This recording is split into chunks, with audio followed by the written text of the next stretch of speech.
Hello అందరికీ, ఈరోజు mutton curry చేస్తున్నానండి. దానికి కావాల్సిన పదార్థాలు చూద్దాం. మటన్, ఆనియన్, టొమాటో, పచ్చిమిర్చి, కరివేపాకు వేసి వేయించుకోవాలి.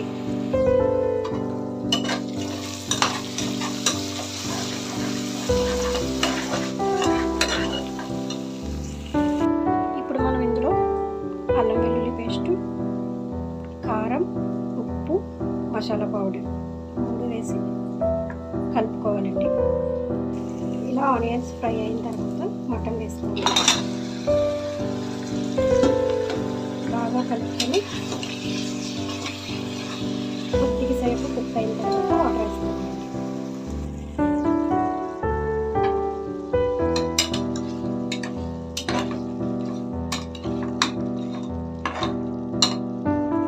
ఇప్పుడు ఇందులో వాటర్ పోసుకోవాలండి.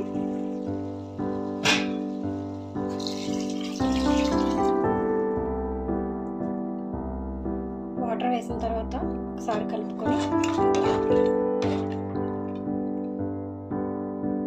మూత పెట్టి 3 విజిల్స్ వచ్చే వరకు ఉడికించుకోవాలండి.